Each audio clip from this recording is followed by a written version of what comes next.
അത് കൊള്ളൂല, വയസ്സായത് മോശം.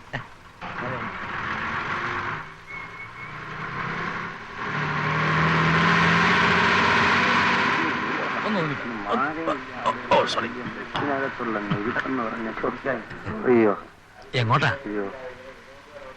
നമ്മുടെ അങ്ങോട്ടാ. വേണ്ട. അല്ല നിന്ന് കാര്യം ഇരിക്കാം. വേണ്ടെന്നല്ലേ പറഞ്ഞത്? അല്ല ഇരിക്കുന്നില്ലേ വേണ്ട, ചോദിക്കേണ്ടത് എന്റെ ഒരു കടമയാണല്ലോ, അതുകൊണ്ട് ചോദിച്ചു.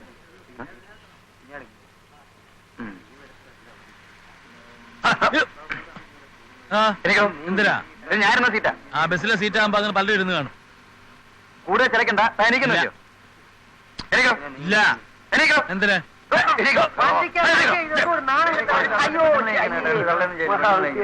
ഇതാ പറഞ്ഞത് ജനിക്കുന്ന പെണ്ണായിട്ട് ജനിക്കണമെന്ന്. ഓരോരുത്തന്മാർ രാവിലെ പാലും പഞ്ചാരം ചുണ്ടത്ത് വരട്ടിക്കൊണ്ട് ഇറങ്ങിക്കോളും. എവനെ ഒന്നും പറഞ്ഞിട്ട് കാര്യമില്ല. തറവാട്ട് മഹിമ എന്ന് പറഞ്ഞ സാധനമുണ്ട്, അതൊന്നും ഇവന്റെ പടിവാളന്റെ 5 അയലോത്ര പോയിട്ട്. ചെരുപ്പും പപ്പാസും പാൻറ്റും ഇട്ട് നടന്നാ മതി. Decent gentleman. വിവരം കേട്ടോമാര് സൂക്ഷിച്ച് സംസാരിക്കണം. കളിച്ചു വെച്ച് ഉച്ചയ്ക്ക് കളിക്കുന്നു. തന്നേക്കാ വിവരം എനിക്കുണ്ട്. ഇത് കണ്ടപ്പോഴേ മനസ്സിലായി. എന്താ പരീക്ഷിക്കുന്നോ? ആ പരീക്ഷിക്കണം. എന്നാലേ ഞാനൊരു ചോദ്യം ചോദിക്കാം. ഉത്തരം പറഞ്ഞാൽ താൻ അവിടെ തന്നെ ഇരുന്നോ, പറഞ്ഞില്ലെങ്കിൽ ഞാൻ അവിടെ ഇരിക്കും. സമ്മതിച്ചോ? അതെ അതെ, ഒന്ന് കേട്ടോണേ. ഞാൻ ഒരു ചോദ്യം ചോദിക്കാൻ പോണു. നമ്മുടെ കേരള ട്രാൻസ്പോർട്ട് മിനിസ്റ്റർ ആരെ? ഇന്നത്തെ പേപ്പർ വായിച്ചില്ല. മന്ത്രിസഭ പറഞ്ഞു. അത് ഇന്നലത്തെ തന്നെയാ. പറഞ്ഞാട്ടെ. രാവിലെ പെമ്പിള്ളാരെ തട്ടാനും മുട്ടാനും ബസ്സിൽ ചാടി കയറുമല്ലോ, അതിന്റെ മന്ത്രി ആരാണെന്ന് അറിഞ്ഞൂടല്ലേ? പറയാം. സുന്ദരൻ നാടാർ. സുന്ദരൻ നാടാർ.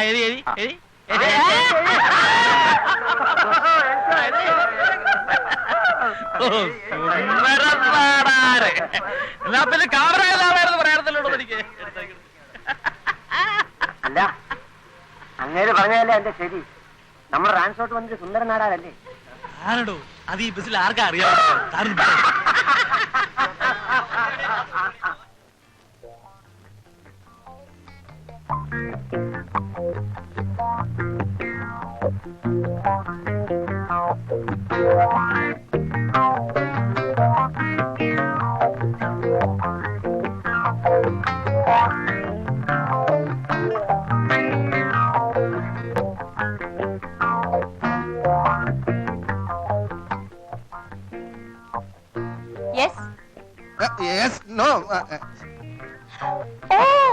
ഹിന്ദി മാസ്റ്റർ അല്ലേ? ഓ യു ആർ ഗ്രേറ്റ്. 10 മണിക്ക് വരാമെന്ന് പറഞ്ഞിട്ട് കൃത്യമായി 9:55 എത്തി. Oh it's perfectly alright. Please come in. Please take your seat. Please take your seat. Sit down. ഞാൻ കൃത്യനിഷ്ഠയുള്ള ഒരാളാണ്. ഇക്കാലത്ത് കൃത്യനിഷ്ഠയുള്ള ആൾക്കാരെ കാണുന്നത് വളരെ വിഷമമാണ്. എന്റെ അച്ഛനും വലിയ കൃത്യനിഷ്ഠയുള്ള ആളായിരുന്നു.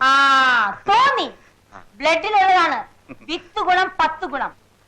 സാർ, എന്റെ മോളുടെ ഹിന്ദി വളരെ വീക്കാണ്. നന്നായി നന്നായി, ഞാൻ പറഞ്ഞു കൊടുക്കാം.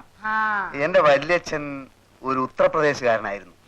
ഒരു ഹിന്ദി ചുറ്റുപാടിലാണ് ഞാൻ വളർന്നത്. സാറിന് ആദ്യം കണ്ടപ്പോഴേ എനിക്ക് തോന്നി സാറിന് ഒരു north Indian cut. Rajesh Khanna എന്ന് പറയുന്ന ഒരു ഹിന്ദി നടനെ പറ്റി കേട്ടിട്ടുണ്ടോ? കേട്ടിട്ടുണ്ട്. അദ്ദേഹം എന്റെ ഒരു അമ്മാവനാ വകയിൽ. ആണോ? എന്റെ മോൾ ഇത് കേട്ട അന്തം വിടും. വിടട്ടെ. സത്യത്തിൽ രാജേഷ് ഖന്ന അമ്മാവനാണ് എന്നെ ശരിക്കും ഹിന്ദി പഠിപ്പിച്ചത്. അയ്യോ, അപ്പോ എന്റെ മോളുടെ ഭാഗ്യം തന്നെ. സാറിന് വലിയൊരു ഫീസ് തരേണ്ടി വരുമല്ലേ? ഫീസ് എനിക്കൊരു പ്രശ്നമല്ല. എന്റെ സ്റ്റുഡന്റ് വളരെ നന്നായിരിക്കണം. പിന്നെ ഈ ഹിന്ദി ഒരു രാഷ്ട്രഭാഷയാണല്ലോ നമ്മുടെ. ഈ രാഷ്ട്രഭാഷ നന്നായിട്ട് ഇങ്ങനെ പ്രചരിപ്പിക്കുക എന്നുള്ളതാണ് എന്റെ ജീവിത ലക്ഷ്യം തന്നെ. ഒരുപാട് നാളായിട്ട് പറയുന്നതാണ് ഹിന്ദി സാറിന്റെ കാര്യം. ഇങ്ങനെ ഒരാളെ കിട്ടാനായിരിക്കും ഇത്രയും നാൾ വൈകിയത്. പിന്നെ എനിക്ക് എന്റെ സ്റ്റുഡന്റിനെ കാണാൻ നേരമായി. ഓ 10 o'clock. കൃത്യനിഷ്ഠ. മോളെ മീനു, ഹിന്ദി മാസ്റ്റർ വന്നിരിക്കുന്നു. വേഗം ഒരു പുസ്തകം വാ. പിന്നെ രാജേഷ് ഖന്ന അമ്മാവന്റെ കാര്യം എന്റെ സ്റ്റുഡന്റിനോട് ഇപ്പൊ പറയണ്ട. കുട്ടി ഭയപ്പെടും. അത് നമുക്ക് പിന്നെ പറയാം. You are right, you are right.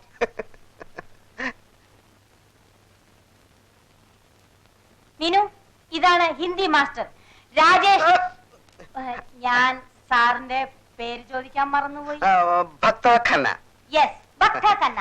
അപ്പോ നമുക്ക് തുടങ്ങാം പന്ന സാറേ. ഖന്ന. സോറി, ഖന്ന സാറേ. ആദ്യം വെറും പരിചയപ്പെടൽ. സ്റ്റുഡന്റിനെ എനിക്ക് ഇഷ്ടപ്പെട്ടു. നാളെ ക്ലാസ് തുടങ്ങാം. എനിക്കൊന്ന് പ്രിപ്പയർ ചെയ്യാനുണ്ടേ. ഏത് ക്ലാസ്സിലാ? ഫസ്റ്റ് ബികോമിന്. അപ്പോ കുടിക്കാൻ എന്തെങ്കിലും? വേണ്ട, നാളെ കാണാം. ഹം ചല. ഞാൻ പോകുന്നു. I C.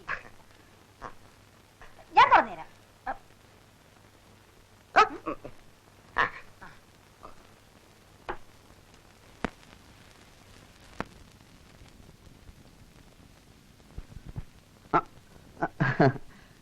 മാഞ്ഞു പോയതാ. ഓ അത് ശരി. അല്ല സാറ്, ഞാൻ മേജർ നായരുടെ മകളെ മകളെ ഹിന്ദി പഠിപ്പിക്കാൻ വന്നതാ. മകളോ? അങ്ങനെ ഒരു മകളില്ലല്ലോ. മേജർ നായർ എന്റെ അച്ഛനാ. ഓ അത് ശരി. ഞാൻ അദ്ദേഹത്തിന്റെ ഒറ്റ മോനാ. ഹിന്ദി ക്ലാസ് എനിക്കാ. ആഹാ. പക്ഷേ എന്റെ അമ്മ സ്മോൾ പോക്സ് വന്ന് കിടക്കുക. ഇവിടെ ക്ലാസ് എടുക്കാൻ പറ്റില്ല. സാറിന്റെ വീട്ടിൽ ക്ലാസ് എടുക്കാൻ അങ്ങനെ എനിക്ക് അതാ സൗകര്യം. എക്സാം എടുത്തിരിക്കുകയാണ്. പെട്ടെന്ന് ക്ലാസ് എടുത്ത് തീർക്കണം. അതിനൊക്കെ നമുക്ക് അങ്ങോട്ട് പോവാം. പോവാ.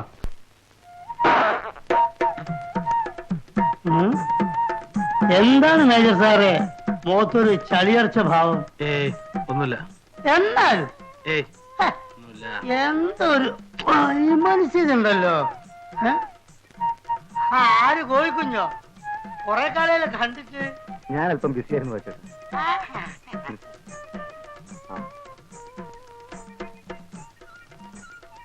അല്ല, നിങ്ങളല്ലേ അന്ന് പറഞ്ഞത് ട്രാൻസ്പോർട്ട് മന്ത്രി സുന്ദരൻ നായർ അല്ലെന്ന്? അങ്ങേര് തന്നെ ആണെങ്കിൽ താൻ പോയി ബസ്സിൽ കയറി ഇരുന്നു.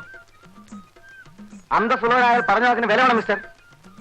അന്തസ്സിനെ പറ്റി താൻ കൂടുതൽ സംസാരിക്കണ്ട. അന്തസ് കൂടി ഉണ്ടായിരിക്കും പെമ്പിള്ളാർ പറയാൻ വായുവൊക്കെ ഇറക്കുന്നത്. സ്ത്രീയും പുരുഷനും കണ്ടുമുട്ടിയാൽ പരസ്പരം ഇഷ്ടപ്പെട്ടാൽ അതിലെന്താ തെറ്റ്? ഇഷ്ടപ്പെട്ടാലല്ലേ? ഇഷ്ടപ്പെടാനും പ്രേമിക്കാനും വേണ്ടിയല്ലേ പുറകെ നടക്കുന്നത്. പ്രേമം ഇത്ര ഒരു അലവലാതി പരിപാടി ഈ ലോകത്തിലില്ല. റോമിയോ ജൂലിയറ്റ് എന്ന് കേട്ടിട്ടുണ്ട്. ആ, ലോകം മുഴുവൻ കരഞ്ഞ പരിശുദ്ധ പ്രേമം. അവരെന്താ അലവലാദികളാ? ആണേലും അല്ലേലും അവസാനം ചത്തില്ലേ രണ്ടും? എന്നാ പിന്നെ ഈ കോളേജിലും സ്കൂളിലൊക്കെ അത് പഠിപ്പിക്കുന്നതിനാ? പറ. അതൊരു ചോദ്യ മേജർ സാർ, അതൊരു ചോദ്യ. എടാ മരമണ്ടന്മാരെ, ഇതൊക്കെ പഠിപ്പിക്കുന്നത് നിന്നെ പോലുള്ള ഒരു പെമ്പിള്ളാരുടെ പുറകെ വായുവൊക്കെ ഇടക്കാതിരിക്കാൻ വേണ്ടിയാ. മനസ്സിലായോ? അല്ല, നിന്നെയൊക്കെ പറഞ്ഞിട്ട് എന്താ കാര്യം? നല്ല കുടുംബത്തിൽ പറഞ്ഞവരാരും ഈ നാറിയ പഠിക്കും. കുടുംബത്തെ പറ്റി പറഞ്ഞ അടിച്ചെന്നെ പല്യൻ. ഇനിയും പറയും, നല്ല കുടുംബത്തിൽ പറഞ്ഞവരാരും ഈ നാറിയ പണിക്ക് പോവില്ല.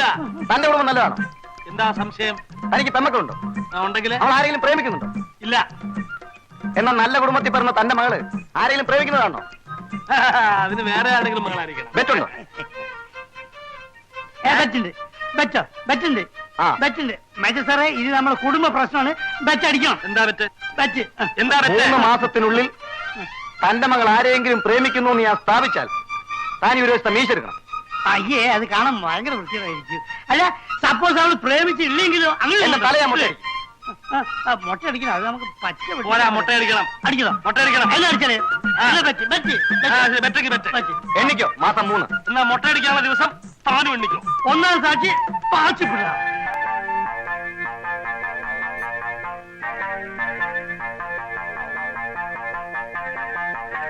ഒന്ന് ചോദിച്ചോട്ടെ, അതിപ്രശസ്തനായ ഒരു ഫയൽവാൻ ഈ ഭാഗത്ത് എവിടെ താമസമുണ്ടല്ലോ, അദ്ദേഹത്തിന്റെ വീട് അറിയാമോ? പേരെന്താ? എന്റെ പേര് കോര. ഫയൽവാന്റെ പേര്? ഫയൽവാൻ വാസുപിള്ള. താനെന്തിനാ ഫയൽവാനെ കാണുന്നത്? അദ്ദേഹത്തിന്റെ കഴിവുകളെ പറ്റി പലരും പറഞ്ഞു കേട്ടിട്ടുണ്ട്. ആ വീരശൂരന്റെ ശിഷ്യനാകാൻ അടിയൻ ആഗ്രഹിക്കുന്നു. ഫയൽവാൻ വാസുപിള്ള അത്ര വലിയ മിടുക്കനാണെന്ന് എനിക്ക് തോന്നുന്നില്ല. അനാവശ്യം പറയരുത്. ഇതുവരെ അദ്ദേഹത്തിന്റെ ശിഷ്യനാകാൻ കഴിഞ്ഞില്ലെങ്കിലും ആ മഹാന് വേണ്ടി ഏകലവ്യനെ പോലെ എന്റെ വിരല് മുറിച്ചു കൊടുക്കാൻ പോലും ഞാൻ സന്നദ്ധനാണ്. വെറുതെ വിരൽ കളയാൻ. നിങ്ങൾ പറയുന്ന യാതൊരു കഴിവും അയാൾക്കില്ല. മിണ്ടരുത്. ഇനി ഒരക്ഷരം മിണ്ടിയ അടിച്ചു തന്റെ പല്ല വെക്കും. അത്ര വലിയ ഗുരുഭക്തിയാണോ? എന്നാൽ അതൊന്ന് കാണണമല്ലോ. ഫയൽവാൻ വാസുപിള്ള ഒരു തെണ്ടിയാണ്. ക്ഷമിക്കണം, എന്റെ ഗുരുവിനെ പറ്റി പറഞ്ഞപ്പോൾ എനിക്ക് നിയന്ത്രിക്കാൻ കഴിഞ്ഞില്ല. ഈ അടി എനിക്ക് കിട്ടിയ അംഗീകാരമാണ്. നിനക്ക് എപ്പോ വേണമെങ്കിലും വന്ന് ഗുസ്തി പിടിക്കാം. ഞാനാണ് ഫയൽവാൻ വാസുപിള്ള. ഗുരു നീ എന്തിനാണ് ഈ ലോകത്തുള്ള പെണ്ണുങ്ങളൊക്കെ പറ്റി അപവാദം പറയുന്നത്? അല്ല നീയല്ലേ പറഞ്ഞ ആ ജാനുവിന് ഗർഭാണ്, വയറ്റിൽ കുട്ടിയാന്നൊക്കെ, ഡോക്ടർ ഓപ്പറേഷൻ ചെയ്ത് കട്ടിയാന്ന് പറഞ്ഞല്ലോ. അല്ല നിനക്ക് ഈ ബോർഡ് എഴുതി നടന്നാ പോലെ എന്തിനാ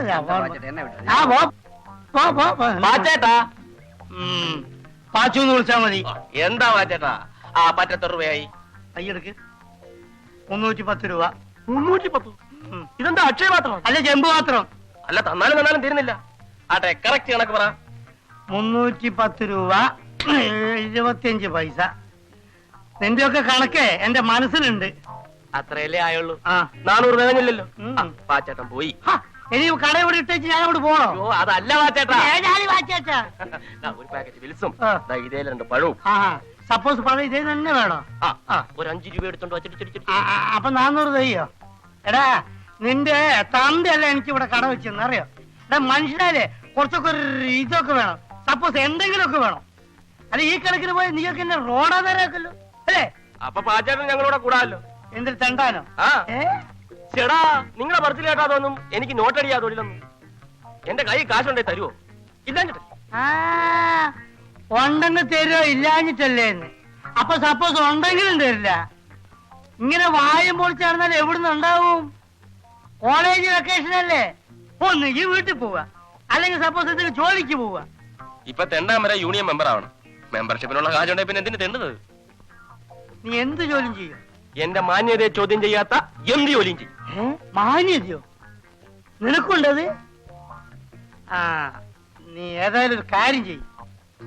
ഇവിടെ വന്നിരിക്കുന്ന ആ കിഴവ മേജറില്ലേ, ആ പെൺകോന്തനോ? ആ അയാളുടെ വീട്ടിൽ ഈ അല്ലറ ചില്ലറ ജോലിക്കൊക്കെ ഒരാളെ വേണം.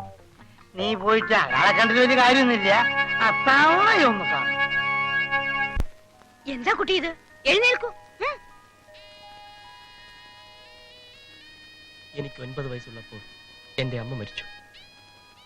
അന്ന് തൊട്ട് ഇന്ന് വരെ ഒരമ്മയുടെ സ്നേഹം എന്താണെന്ന് ഞാൻ അറിഞ്ഞിട്ടില്ല. ഇപ്പോൾ ഇവിടെ വെച്ച് ഞാൻ എന്റെ അമ്മയെ കണ്ടു. അയ്യേ അയൽവൊക്കെ താരെങ്കിലും കാണും. ഗോവിന്റെ വീട് എവിടെയാ? കാസർഗോഡ്. ഒരു പാവപ്പെട്ട കുടുംബം. കെട്ടിക്കാറായ 9 സഹോദരിമാർ. BA പാസ്സായ ഞാൻ നാട് വിട്ടു. ഒരു ജോലിക്ക് വേണ്ടി മുട്ടാത്ത വാതിലുകളില്ല. ചുവപ്പ് നാട്, ഭയങ്കര ചുവപ്പ് നാട്. അങ്ങനെ ഒരു അസുഖമുണ്ടോ? അസുഖമല്ലമേ, റെഡ് ടേപ്പിസം. എന്റെ സർട്ടിഫിക്കറ്റുകൾ ഫയലിൽ കുടുങ്ങി. എടുക്കാൻ പറ്റില്ലേ? കുരുങ്ങിപ്പോയി. അയ്യോ കഷ്ടം. എന്നിട്ട് തീർന്നില്ല. ഇടി വെട്ടിയവനെ പാമ്പ് കടിച്ചു. എവിടെ വെച്ച്? ഒരു പഴഞ്ചൊല്ലി പറഞ്ഞതാണ്. ആഹാ അത് ശരി. ഹോട്ടലിൽ പാത്രം കഴുകി, ഭക്ഷണ പദാർത്ഥങ്ങൾ പാകം ചെയ്തു. എന്ത് ജോലിയും ചെയ്യാം. എന്റെ അമ്മ എന്നെ ഇവിടെ നിർത്തണം. അല്ല എനിക്കിവിടെ ജോലിക്ക് ഒരാളെ ആവശ്യമുണ്ട്. പക്ഷേ ഇത്രയും വലിയ ശമ്പളം തന്ന്. ശമ്പളം വേണ്ടമ്മേ. ഒരു മകൻ അമ്മയെ സഹായിക്കുന്നു എന്ന് കരുതിയാൽ മതി. അങ്ങനെ ഞാൻ നാളെ ഒന്ന് ജോയിൻ ചെയ്യാം. പോയാ